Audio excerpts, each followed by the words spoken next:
Hello, my name is Barbara Benyon. I joined the company in 1949. It was in 1950 that we were on a coast-to-coast bus tour, one-night stands. It was very cold in the bus, and I remember that because we were wearing woolen leg warmers and scarves around our necks. Maybe it had something to do with the fact that we were also passing a bottle of kaopectate around the bus. But I was feeling really sick. I had a stomach ache and a headache, and I felt fluey, and I thought, how on earth am I going to dance tonight? So somewhere in Oklahoma, when we got to the hotel, I went straight to bed. I was worried because there were only 9 members in the company then on tour, besides Martha and Eric, and I was in every number. I was the girl in red in Diversion of Angels, and one of the older sisters in Deaths and Entrances, and I was also in Every Soul's a Circus and Lear. So I didn't know what was going to happen. And Martha was also worried, so she came to my room and she sat next to my bed. And I'd never been alone with her before, and that was really scary. And she talked to me in that low, mysterious voice of hers. And she took my hand and she stroked it. And nothing was making me feel any better. So I suppose in desperation, she began, "The Lord is my shepherd, I shall not want." And she recited the entire 23rd Psalm from memory. Well, once again, her magic worked because that evening, I got up and danced.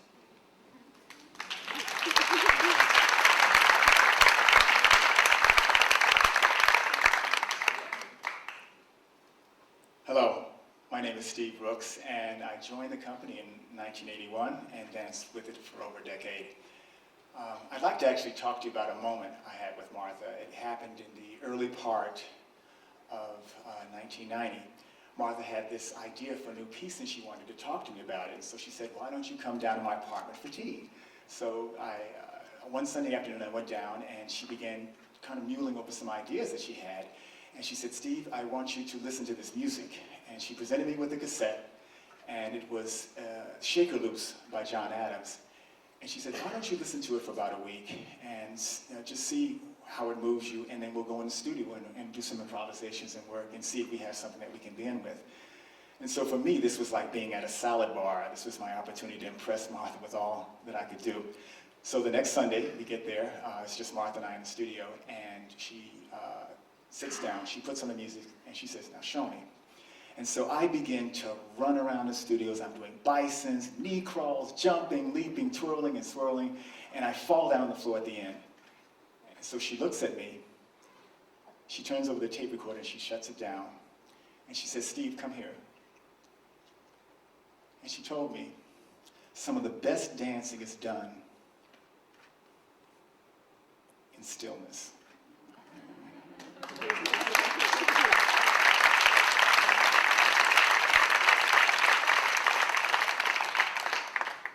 My name is Deborah Jowett.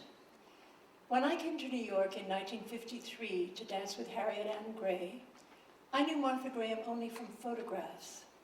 But I was very excited when it was announced that Louis Horst was coming to give our company his Modern Forms composition class. I learned that Louis was Martha's musical director and had been her mentor and one-time lover. With adolescent hubris, I figured if he'd help Martha, he might be able to do something for me. The other company members were less enthusiastic. What with classes all day, rehearsals all day, and odd jobs at night, who had time for homework? When white-haired Louis each week settled his bulk on the piano bench and asked to see the studies we'd composed, a few feigned sleep and others stared into space. I had a problem. I couldn't count music. Or rather, I could count it, but I never knew which beat to call one. In composing my air primitive, I created what I considered to be an adequate amount of bird-like movement, and then just simply ran around until the music ended. Louis was on to me. He grunted approval and then inquired, "And what was that Diana on the misty mountaintops stuff? When it came time for our archaic studies, Pat Karapides, Greek with big eyes and big lips, played fast and loose with two-dimensionality. Her Cleopatra had evidently visited Hollywood. Afterwards, she went up and hung over Louis, flirting for feedback. Louis cast her a sideways glance and growled, "What are you doing after class, baby?" I wondered if he talked like that to Martha Graham. And I was very sorry when it became clear to him that teaching us was a waste of his time.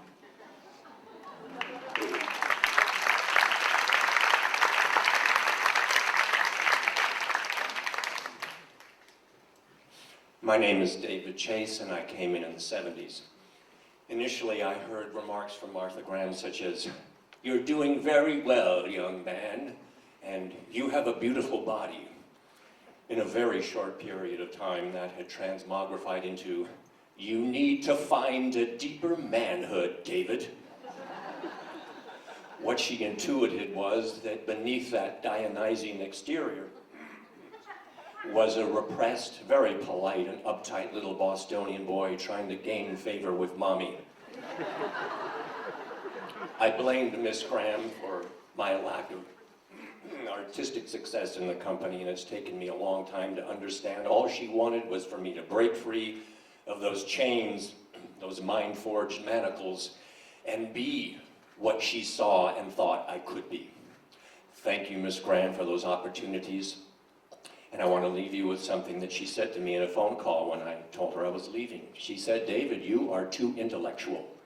You need to take your brain, put it in a box, lock it, throw away the key, and listen to your blood beat." Oh.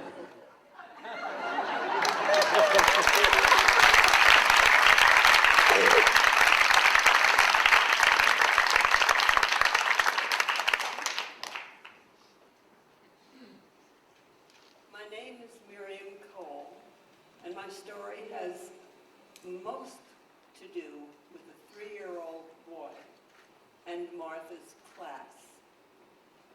My sister and I, probably in 1950 or so, were in New York, and I was going to take the 4:30 class, which that time was given at 66 Fifth Avenue, if anyone remembers, up in the elevator, 4th floor.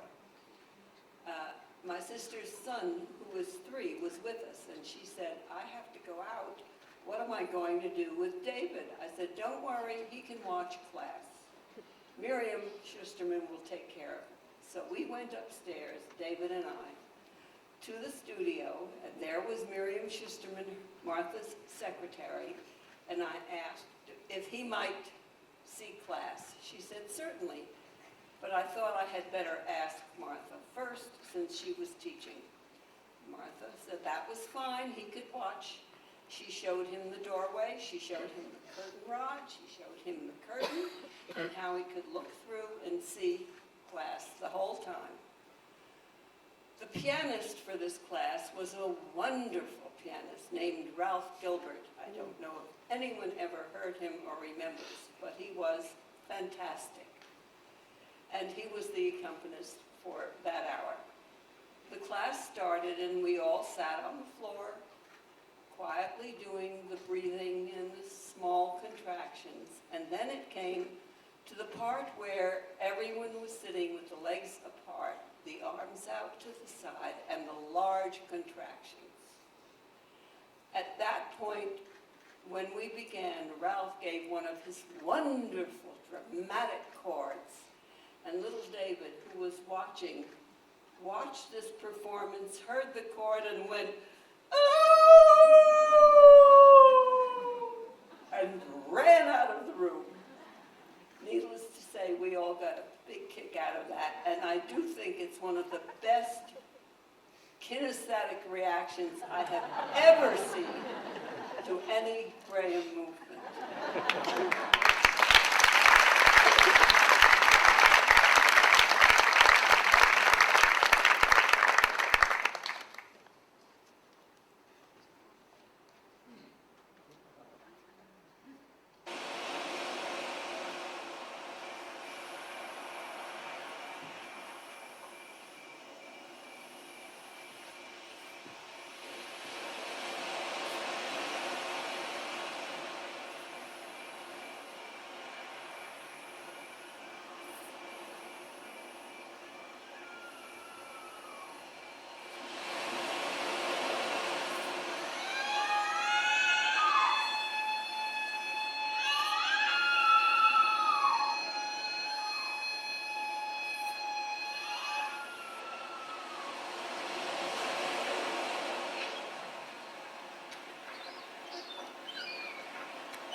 My name is Gus Solomons Jr. Here's how I got to take a solo bow with Martha Graham.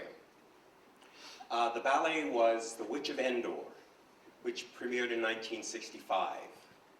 Martha was playing some biblical, the witch. And my character was the ghost of Samuel, or Samuel, as Martha pronounced it. She wanted my character to be, as she said, an enormous gesture. So, I used my architecture training to use my whole body as the gesture. I had a pair of boots that were fastened to the floor so I could lean my body out in impossible angles. Well, in the final performance, I had the boots bolted to a stool, a high stool, and the stool was bolted to the stage. So I was a 10-foot tall specter behind a wall, a sculptured wall by Ming Cho Lee. And the wall descended like a drawbridge for my scene, and I did my enormous gesture. Well, when the ballet was over, the cast came out, we bowed, and then Martha came out for her solo bow, and there I was, bolted to the stage. I couldn't go anywhere. So it was Martha and I, on stage, alone, taking our curtain call.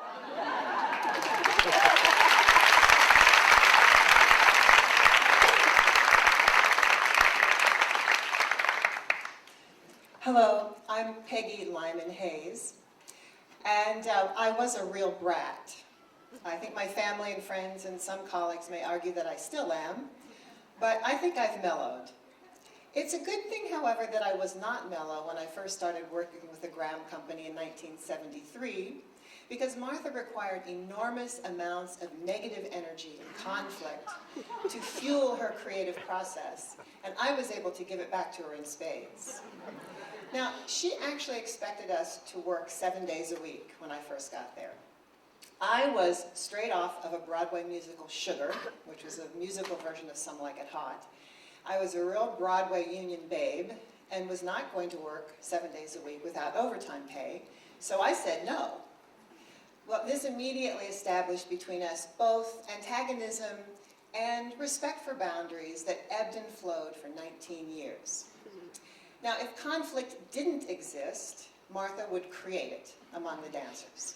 For instance, those of us who danced the same part on long extended tours frequently would not know who was scheduled to dance the part until we got to the theater and saw what costume was hanging in our dressing room.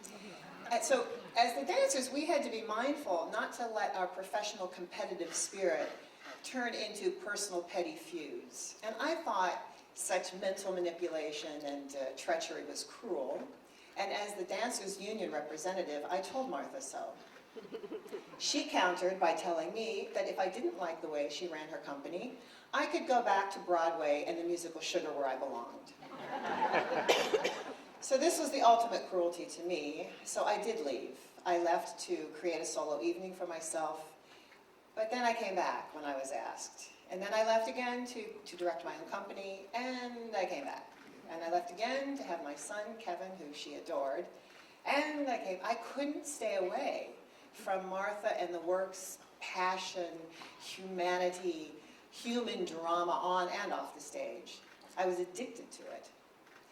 At our last visit in her apartment, when I really was retiring from the company and leaving New York City, Martha unfortunately was very ill and was in the process of retiring from living. But she was dressed, sitting in her chair. She had her head tipped back, her eyes closed. I wasn't really even sure if she was conscious. But I held her hand. I told her about moving to Connecticut, how happy Kevin was about his new home in the woods. And it was when I spoke about my son Kevin that I knew Martha was with me. One single tear trickled down her cheek. And I knew then that we had ended not with conflict, but we had said goodbye with humanity.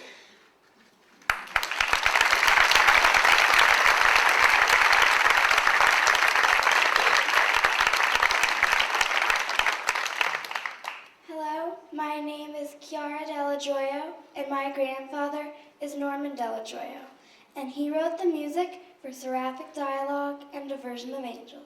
And I myself danced with the Martha Graham Dance Company and Alan the Pussycat as a baby dolphin when I was 8 years old, and I am now 12.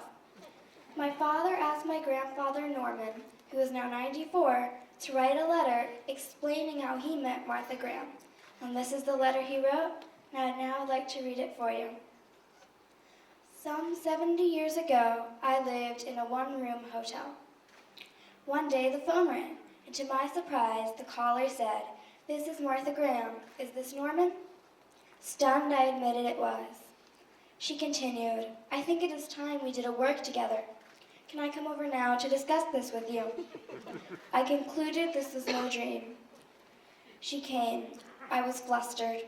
I could offer her for seating my one chair or the bed. She chose the chair. The subject, young love, its perils, its joys, and variations.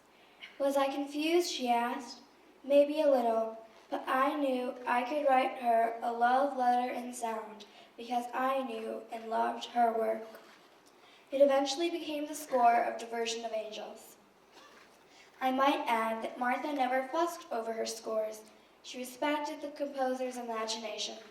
We all knew a great lady.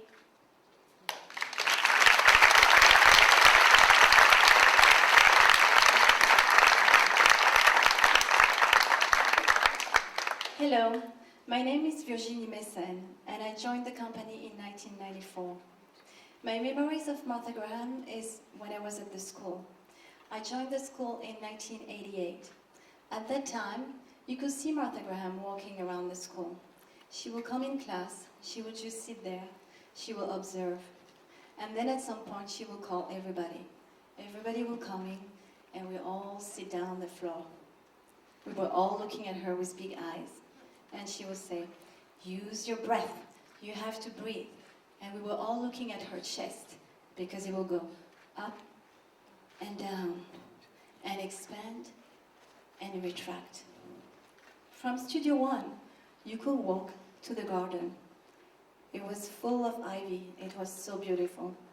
In the corner were a tree, that was Martha's tree. This tree, in order to reach for the light and in order to breathe, had to lean sideways. It had to shift out of its location.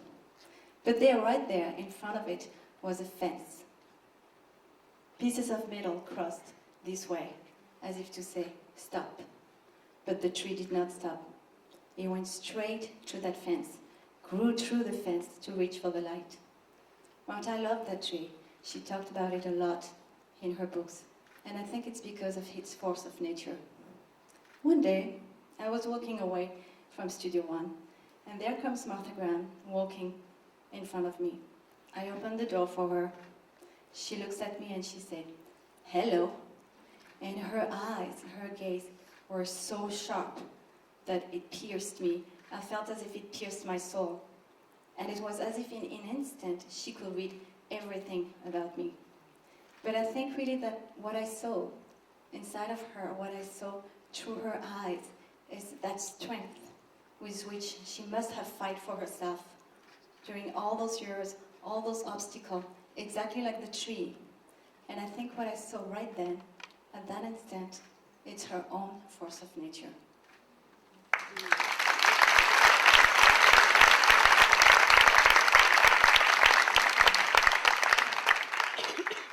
Hi, my name is Kevin Predmore. I joined the company in 1991.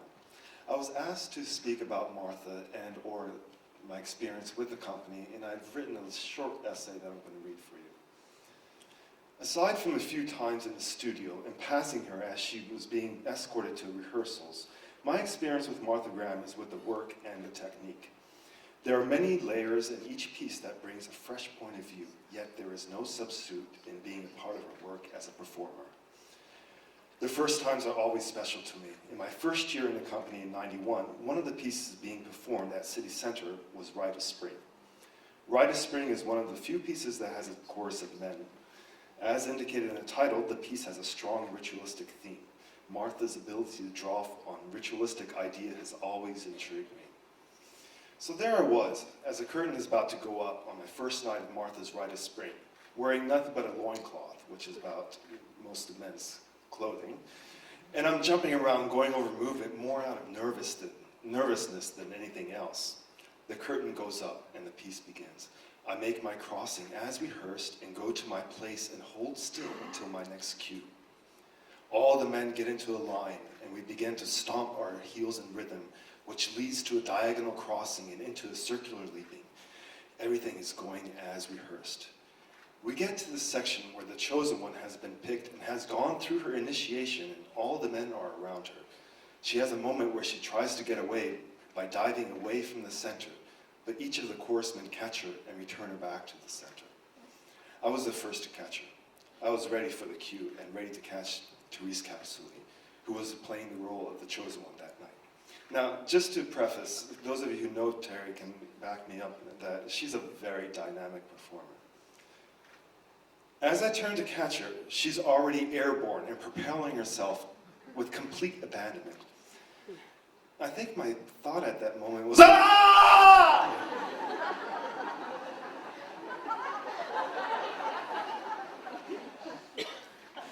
But by the time my thought reacted to her action, I had caught her and sent her to the center, and she was already propelling herself to the next man. The piece continued on and concluded as rehearsed with bows and everything seemed fine. I never got a note, never heard a peep. I guess the ritual of the repetition of the rehearsal allowed my body to respond automatically. But let me tell you something. The next time we performed that, I was ready.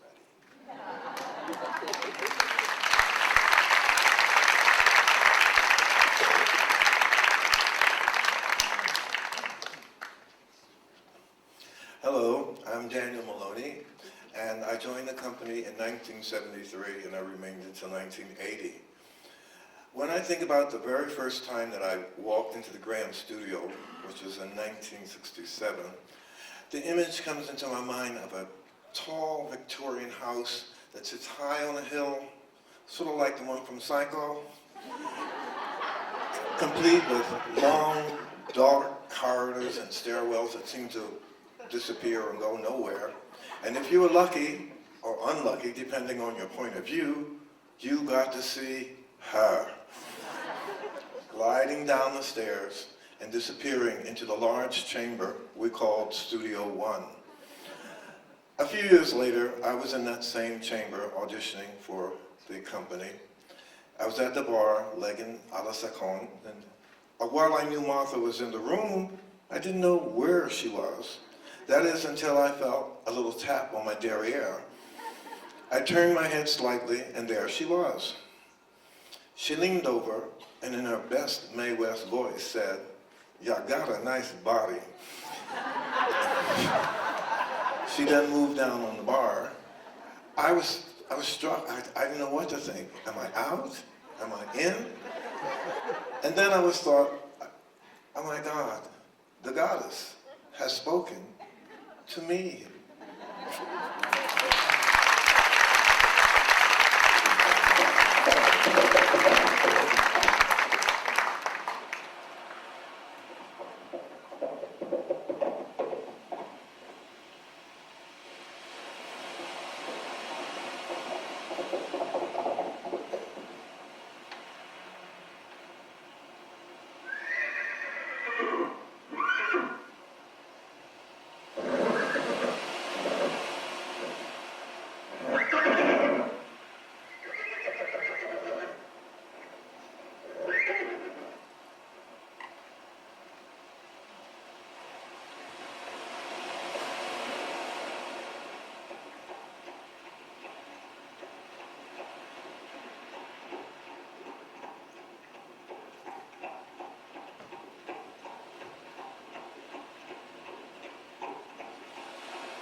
My name is Miki Orihara. I'm currently dancing with the company, and I joined Martha's company in '87. 1980 was the first time I stepped into this building, 316 East 63rd Street, this 3-story brownstone building with 2 gardens and wrapped with wisteria. 1998, that was the last event at the oldie building.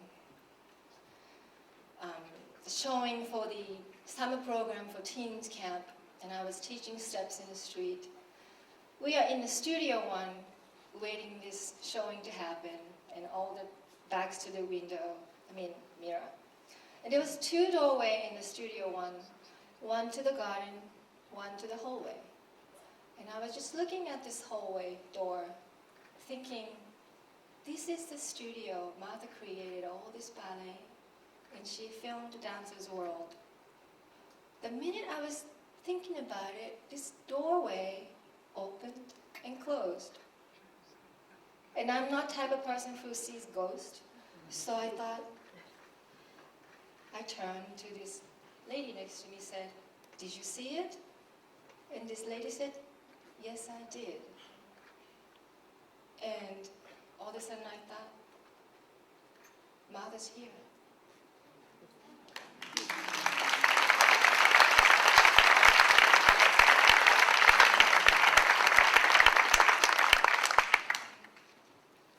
I'm Mary Anthony.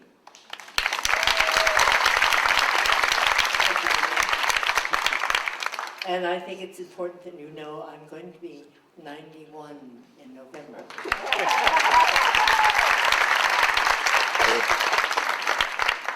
I say it not as an excuse, but just to let you know that I can no longer follow those white cards. It was one of my favorite parts, but I can't do that anymore. When I was growing up in Newport, Kentucky, in the 30s, I had a gym teacher who had seen Mary Vigmont, had not studied with her, but had seen her, and she taught modern dance, and I was her star pupil. She piled us all into a bus and drove us to Ohio Wesleyan to see Martha Graham. And when I saw her, I knew that was the kind of movement that I wanted to do. Martha was giving a solo program, going around in her tubular jersey long dress with her white hair flying. Louis was at the piano. Half of the audience left at the intermission. But I stayed, not only impressed with the way she moved, but with her presence. Just standing still, Martha could move you. So I was determined to study with her, and I came to New York and went to her studio, but she did not give scholarships to women. So I got a 3-year scholarship with Hanya Holm, and I became a Hanya Holm dancer instead. But I did go to the new dance group where we all exchanged classes, and I got to study Graham at last with Sophie Maslow and Jane Dudley. At the end of the year, Jane said, "Mary, I think it's time for you to go to the Horse's Mouth." Not this production, but Martha herself. And I did go at a time when Martha was teaching the advanced class every day. And we did something called the exercise on 6. It's a fantastic one that involves the whole spine and your thighs. And after we did it, Martha came and stood beside me with her blazing eyes and said, "Do that again." So I did it again. And when I finished, Martha turned to the class and said, "That is the way the exercise in 6 should be done." "Where did you learn that?" "Jane Dudley." "I might have known," she said. So she picked me up off the floor, put her arm around my waist, and we did triplets to the front of the room. That was my experience with Martha Graham.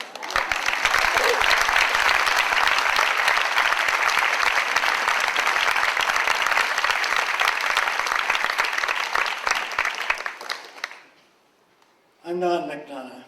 I wrote a biography of Martha Graham, and I'd like to share your time and talk about some of the men in Martha's life. Louis Horst first met Martha at the Denishon School in Los Angeles before World War I. He was the musical director of the company. His taste was wide-ranging. He befriended the young student, and they left the Denishon Company together to pursue an independent career. He was the dependable, practical, reliable, and loyal supporter of her work. He was the first true believer in her talent. In addition to works that he composed for her, he found talented young composers to supply her with challenging scores. He even founded a publication, The Dance Observer, that covered the emerging modern dance field, of which she was the brightest star. Isamu Noguchi. He had established his career as a sculptor when Graham commissioned a decor from him for her solo Frontier. She was made aware of him since his sister had danced in her company for 4 years. It was her first practical decor and consisted of a section of wooden fence and 2 ropes extending outward to infinity. How appropriate. Graham incorporated the sculpture as a character to which she related. It was his first collaboration and was to extend over 3 decades and 18 memorable productions. 18 productions, a collaboration unequaled in scope and quality in the theater world. Eric Hawkins.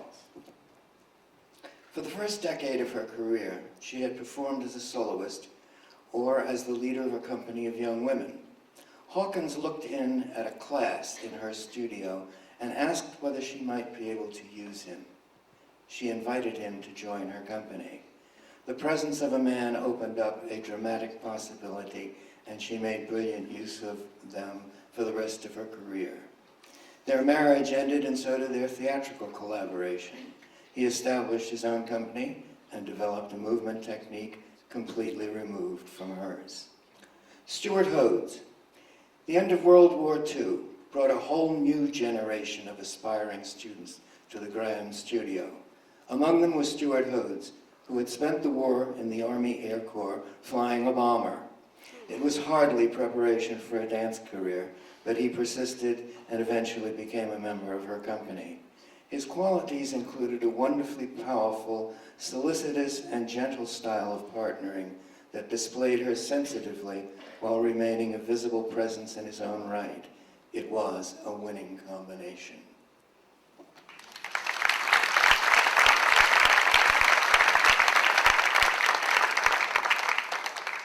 Hi, my name is Maurizio Nardi, and I'm one of the current dancers with the Martha Graham Company. For me, it all began back in '98 when I won a scholarship at the Martha Graham Dance School.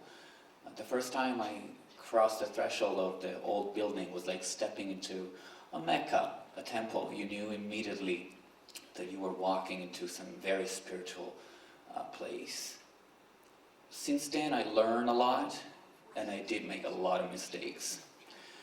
Since my first day with the ensemble and now with the company, I always try to steal.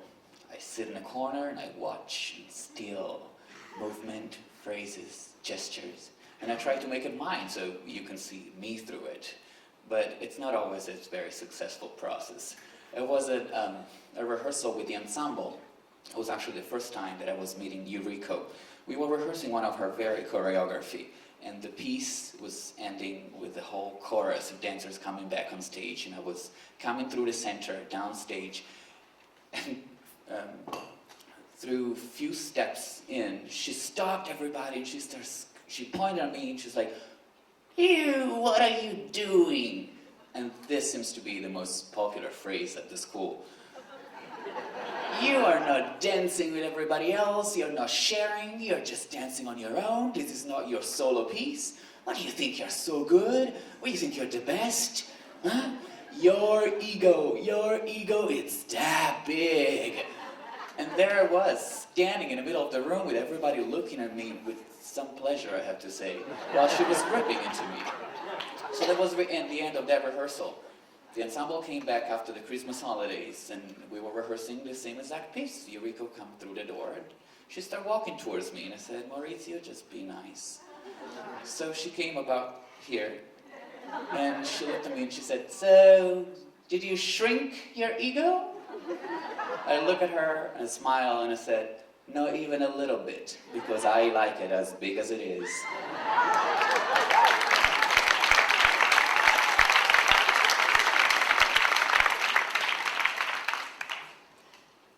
My name is Ellen Graff, and I joined the company in 1958. Growing up in New York City in a somewhat pagan household, I missed most of the usual rites of initiation, holy communions, bat mitzvahs. There were no priests and no rabbis in my life.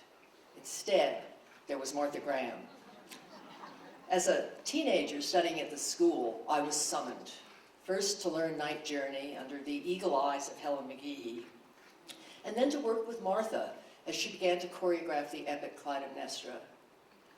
If you remember that long sequence in the middle of the first act of Clytemnestra, Clytemnestra enters, she greets the returning Agamemnon, she seduces him, and then she entices him to his death.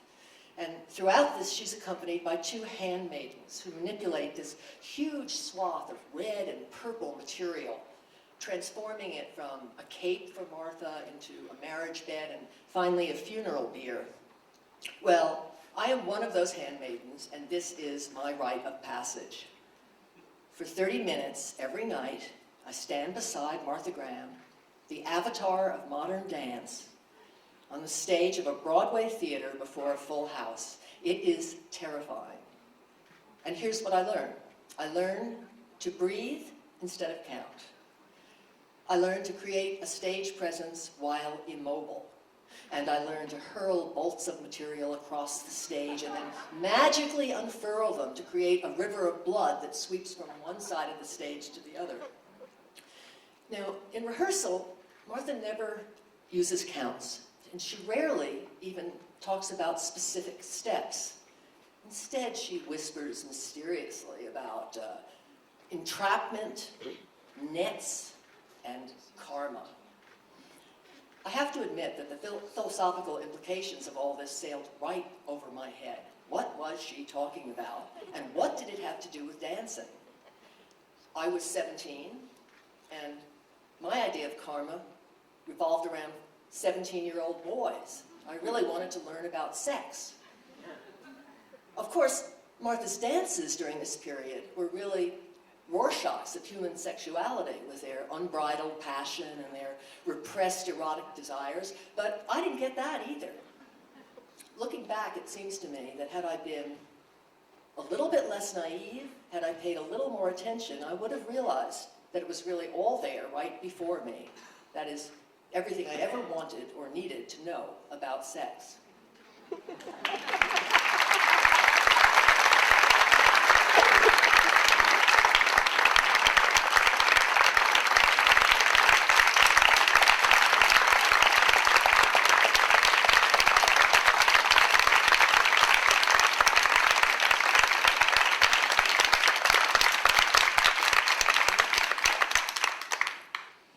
I think we became dancers because we were not speakers.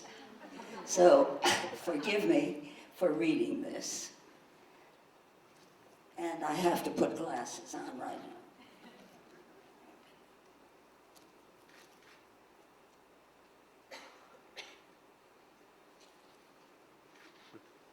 What a wonderful opportunity to speak about the greatest choreographer in the world. I was so lucky when I came to New York and she asked me to join her company while she was still dancing. And she was a great performer and a wonderful actress. And that contributed to her choreography. Film and video had not yet come upon the scene, so one learned by watching closely. I danced in her company for 10 years and had the opportunity to watch her even if it was from the wings. Well, time pressed itself in upon her. And when she felt she couldn't perform the 3 difficult dances she set out to do her concerts with, she asked me if I would perform one of her dances in her role. That was the 3 Marys in El Penitente. I was overjoyed and frightened to death. The fears were enormous. Because this was the first time somebody else was dancing Martha's roles. I felt that if I couldn't make them live, she would be afraid that her dances could not be revived without her. And we now know that they can be because of their poetic and unusual contexts. Subsequently, she asked me to perform 6 more of her works: Primitive Mysteries, Letter to the World, Herodiad, Appalachian Spring, Night Journey, and Clytemnestra. Even after I formed my own company and appeared with them, and she came to every concert that I did, she was not afraid of my dancing her roles, but I was terrified. Well, one day after I had rehearsed Clytemnestra, she asked me what I was doing with my own company.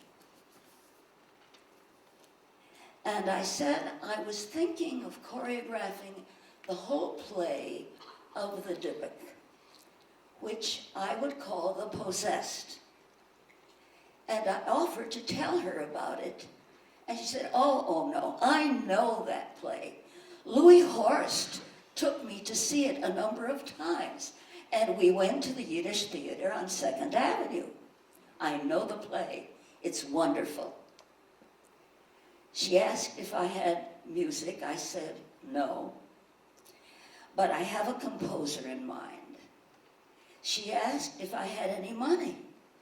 I said, no, realizing that that wasn't the point. I needed the idea. Forgetting before you can commission a composer, you have to know where the money is going to come from. The next day, a check for the composer came to me from Martha. She knew how many good ideas choreographers and dancers have that never see the light of day because they do not have the wherewithal. But she was going to make this dance possible, and she did, and I thank her.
I would like to tell you a story about a little boy, 10 years of age, who started his dance career in the soccer field of Slovenia.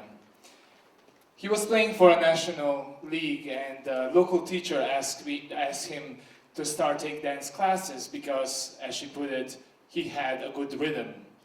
He agreed, and the first class that he took changed his life. He took a love about this art form and continued to practice it day by day.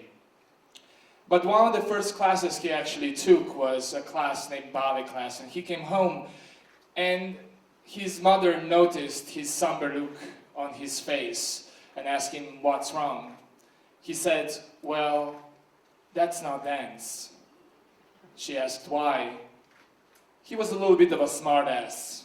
He said, "This is not the way how Indians would to dance if they will pray for rain." He went on, and 7 years later he took a part of the international competition Benetton Danza. One of the classes that he took was the class in the Martha Graham technique. He never heard of it, he never met Martha Graham, but he instantly fell in love with the way that Graham moves. He was lucky enough to receive a scholarship at the Graham School and won the competition. He was very eager to meet this Martha Graham, but that was 1993, and she passed away in 1991. So he's grateful for everything that Martha Graham has left behind, and give that little boy, smartass from Slovenia, opportunity to dance the way how Indians would to dance if they would pray for rain. His name is Tadej Brdnik, and I am one of the dancers of the Martha Graham Dance Company.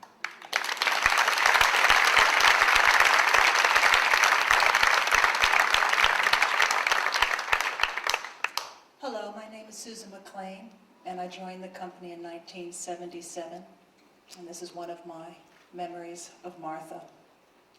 It was always a treat if Martha asked you to join her in her limousine when you went to Halston for a costume fitting. On one such occasion, I found myself alone with her in the car, and I was very nervous, but very excited because all the dancers loved those private moments with her. She looked wistfully out the window and then began to confide in me that she was having some problems, some issues with a particular dancer in the company. And I was kind of dumbfounded by this, and I said, "Oh, really, Martha?" And she said, "Yes. You know, I'm not an ordinary person."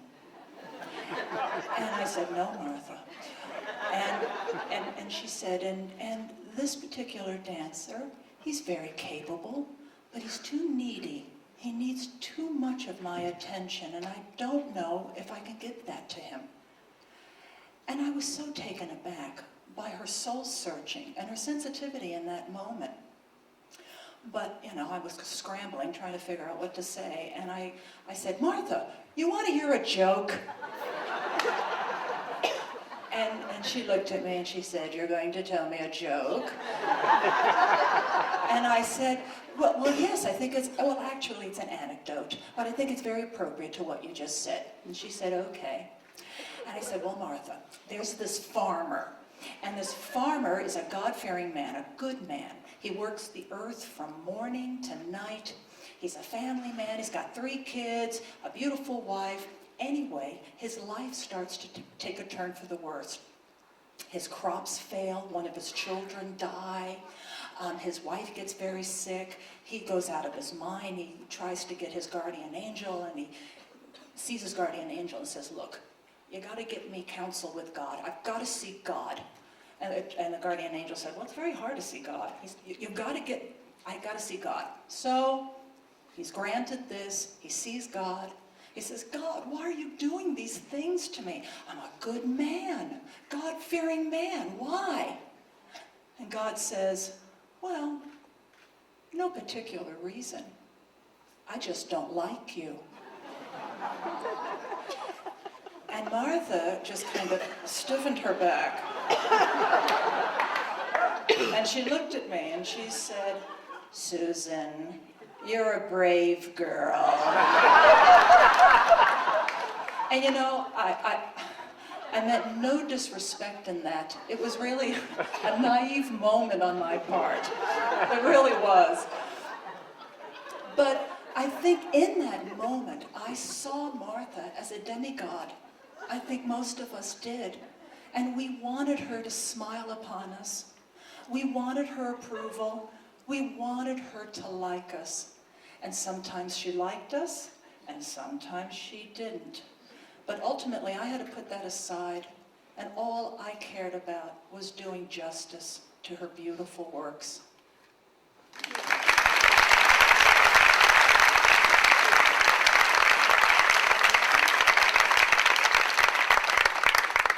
I'm Thea Narissa Barnes, and I joined the company in 1979. Ricardo and Jackie are two performers I work with. I recently saw them in a West End projection of Fame, Ricardo playing Leroy and Jackie playing Mrs. Sherman, his English teacher. You know the song she sings, "These are my children, my saving grace.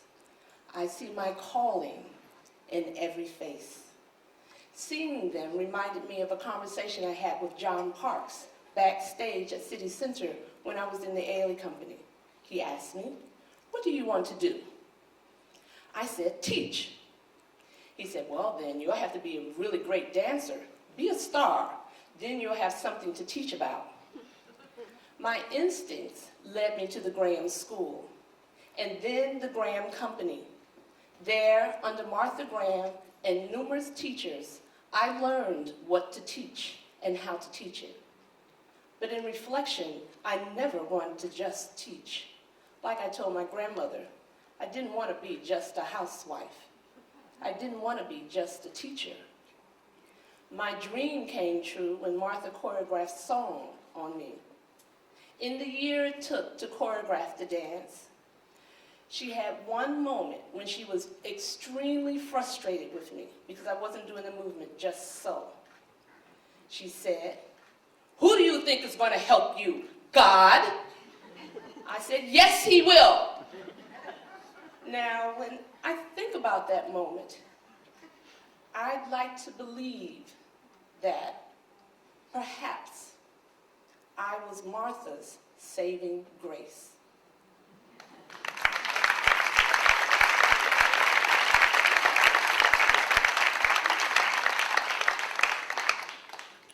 Hi, I'm Dr. Rhea. First time I took a class with Martha was doing the June course, and halfway through that class we were doing Prances in Place.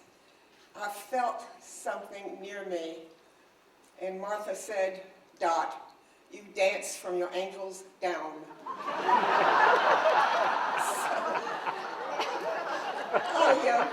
I did improve a bit because later on, when she was preparing for her Broadway season at the Ziegfeld, she decided to revive Primitive Mysteries for the first time in 10 years. She needed some extra women, and I was happily chosen. We worked very hard, and I was scared to death all the time. During the opening night, we were getting dressed, and Martha was in her dressing room, and someone opened our door and said, "Dot, Martha wants to see you." And so I sort of trembled down to see her. I opened the door, and there she was in her dressing room, sitting on a chair in the middle of the room. And she said, "Come, I want to check your makeup." So I walked toward her. I turned around, and she looked, and she said, "Your hair is not shiny enough. Kneel down." So I knelt down, and then she took some Suave cream, put it on her hands, and put it over my head, on my hair, so it would be shiny. And she said, "There, that's better." And so I turned around, and I knew I had been anointed by Martha Graham forever.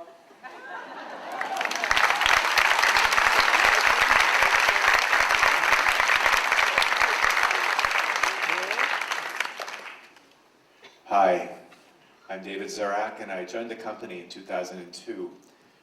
And when I was asked to speak for this occasion, the first thing that came to my head was, well, I've never had the privilege of meeting or working with Martha Graham. What could I possibly have to say? And then it occurred to me that over the past 5 years since I've joined the company, I've had many experiences that have grounded me, brought me closer to my humanity, that have tethered me to reality.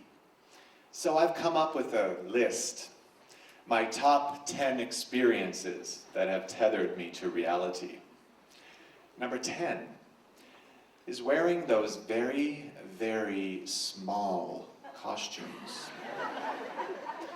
Number 9, dancing on the raked embattled garden set on a raked stage.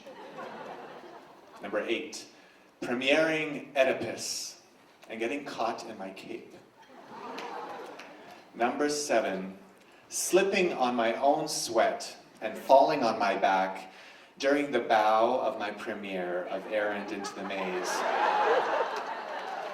Number 6, getting completely contradictory corrections from many generations of dancers on specific points of a ballet and somehow managing to make it my own. Number 5, repeatedly getting slapped across the face by an oversized bun on my partner's head during the first few performances of Maple Leaf Rag. She shall remain unnamed. Number 4, being told, David, stop asking so many questions and just walk across the stage like a hunk. Number 3, premiering in Diversion of Angels in The Couple in White in Colombia, right after being taken off an IV drip for a really nasty intestinal virus. Number 2, being gently reminded that it's all about the women, dear. And number 1, being told that, for a man, you're not a bad Graham dancer.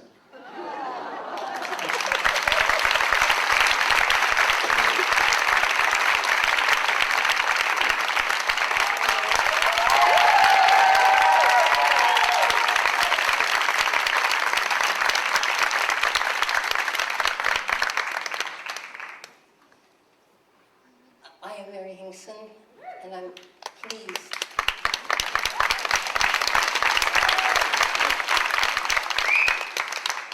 to be a part of this tribute to Martha Graham. Among Martha's many, many gifts was her unusual imagination in the use of props.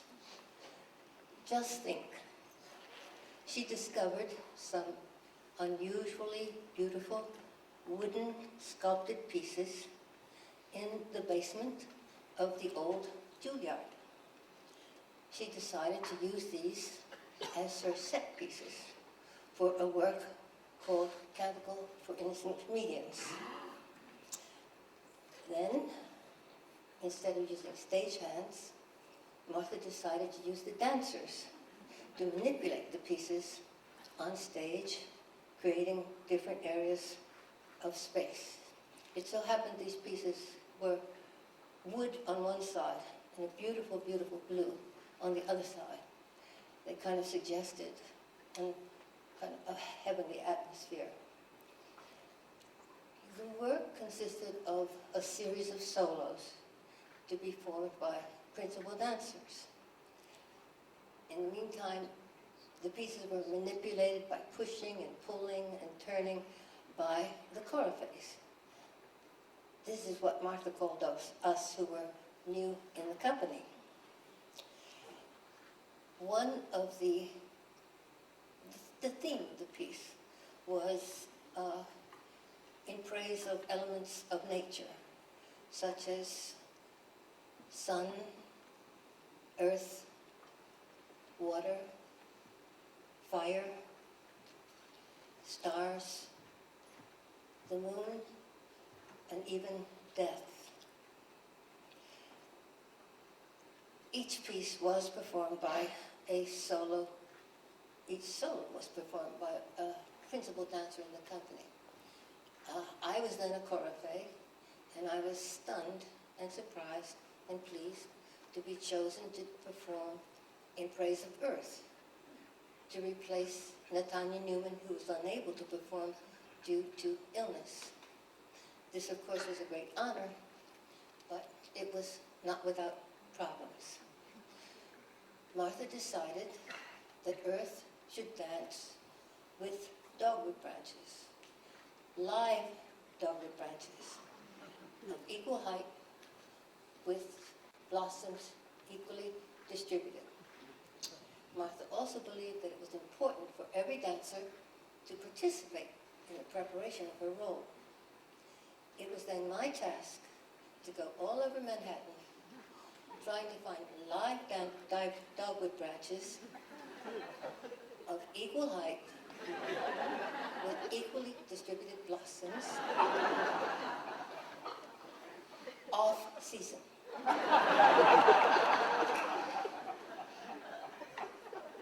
Then, on top of that, remember, I was still a choreographer. This meant racing off stage, changing my costume from being a choreographer to becoming the goddess of Earth. It was very frantic, but I managed the change. Moved on stage, hidden behind one of the set pieces, which was open to reveal me sitting there, holding my dogwood branches, trying to look peaceful. After the solo, again, I raced off stage, frantically changed my costume from being a choreographer to being Earth, to being a choreographer. I thought that everything was finished and done, and the piece continued. At the end, there was to be a solo in praise of death, gorgeously danced by Pearl Lang. Martha felt uncomfortable with death, so this was changed to be in praise of night. At the end of Pearl's solo, she moved off stage, pulled a string, closed the door. Then, miraculously, the door opened. And having once again changed my costume from having been a choreographer to Earth, the door opened. I appeared, holding my dogwood branches, trying to look serene. It was an unforgettable and marvelous experience for which I am extremely grateful.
I'm Janet Elber. I joined the company in 1972.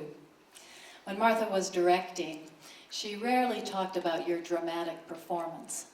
She had plenty to say about your physical power on stage. She liked to say, when you exit, take the piano with you. And one of my personal favorites, stiffen your spine until you reveal your incisors. Try it sometime. But I really don't remember her talking about the other, except for once. She was about 90 at the time, and we were in the studio. I was showing her the opening of Night Journey, just after Jocasta has discovered that Oedipus is more than her husband. And I was flinging myself around the studio in a manner that I thought was appropriate to the situation. And she stopped me, and she came over very close, and she said, "Darling, you have to talk to yourself the whole time." And I must have looked a little blank, and she said, "When you come over to this spot, you have to say to yourself, but this is where he took me as a lover, and you can't stay. You can't stay." And you arrive at the next place, and you say, "But this is where I weaned him as a babe, and you can't stay." She said, "Darling, you see, Jocasta is not going anywhere. She's leaving. You simply have to talk to yourself the whole time." Well, to me, this was a revelation, talking about the interior monologue and the specificity of my emotional journey. But to Martha, as she propelled herself back to her chair, I heard her say, "I think I used to do that automatically," as if she'd never really thought about it before.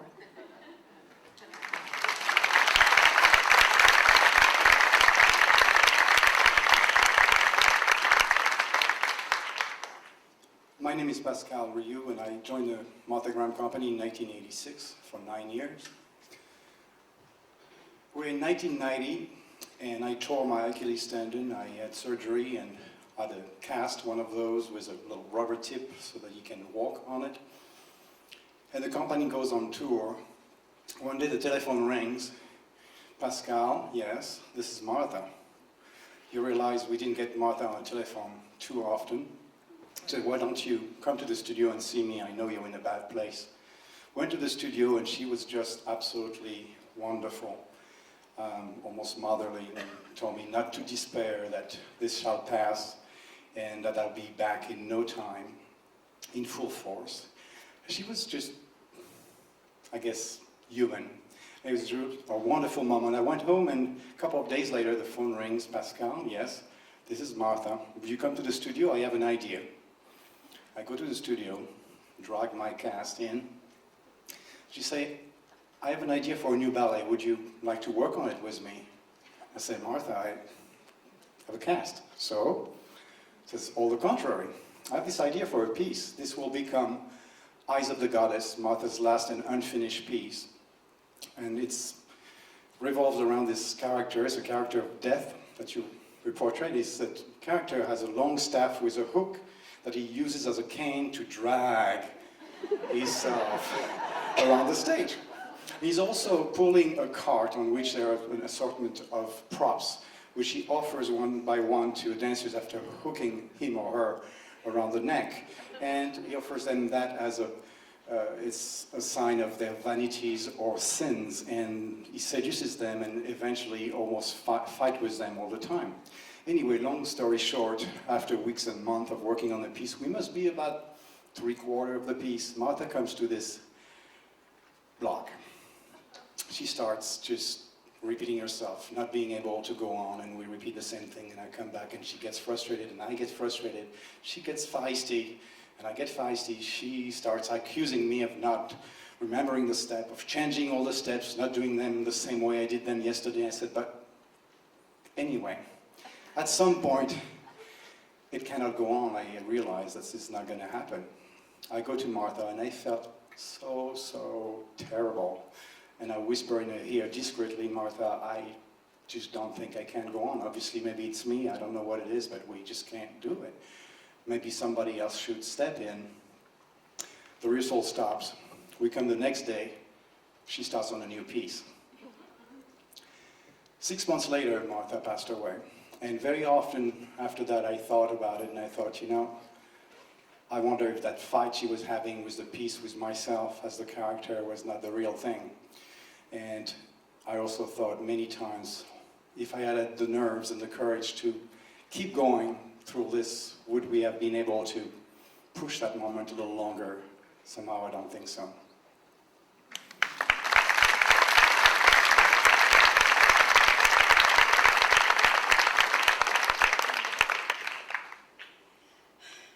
Hi, good afternoon, I'm Jackie Buglisi, and it's 1979, and we're at the Kennedy Center Honors, and we're in the studio with Peggy Lyman, Tim Wingard, Therese Capucilli, myself, Linda Holtz, and Martha, and we're rehearsing this beautiful Samuel Barbara, Anthony and Cleopatra aria sung by Lilantine Price. And we're in the middle of this and moving, and Martha says, Linda, Linda Hode's sitting there. She hasn't danced, you know, of course, in years. Linda hadn't been dancing that I knew of. Linda, take that black veil, put it on your head, and walk across the back of the stage. Linda, of course, wonderful that she is, gets up, puts on the black veil, walks across the back of the stage. And it was, you know, typical of Martha, you know, you would think, of course, on this day that she would be elated, she's receiving this wonderful honor, but no, she had to be irritated, growling, you know, she had to take us, as always, into this intense tension and fury that she worked with in the studio. You know, it was like being thrust into the middle, perhaps, of a Shakespearean play, like the three witches whirling the pot. She would go, driving us into the center of a storm with no exit. We had to create in motion her images. We had to immortalize them. And it was really going all the way from, let's say, dropping down into that tragic Hecuba by her fragility, driven into a madness, all the way through to ecstatic ecstasy.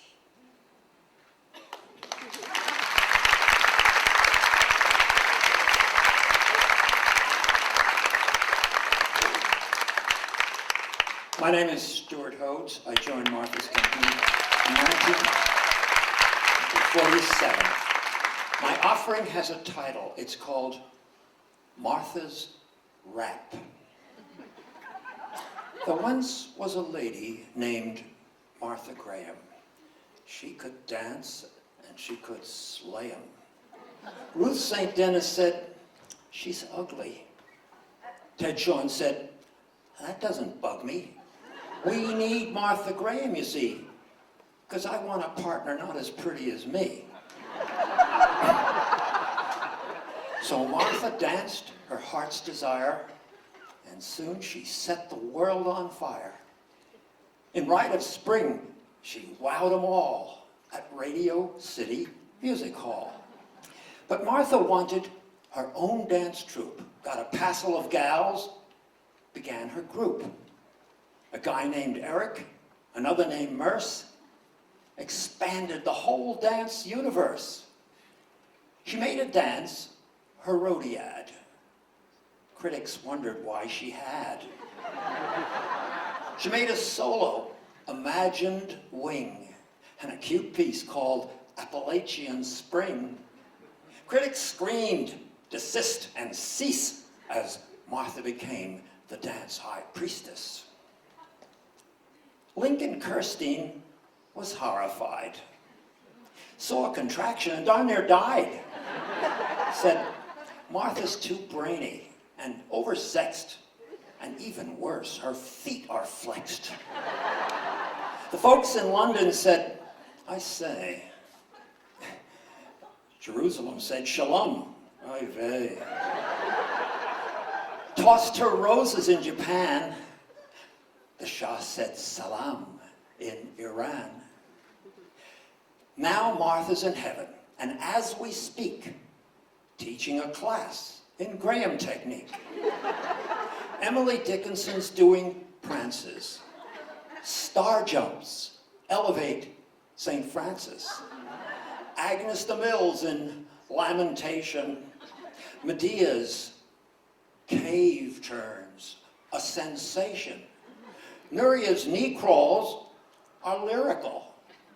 Joan of Arc's back fall, a miracle.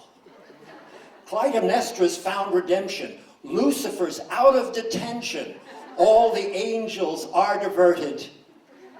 Even Balanchine converted.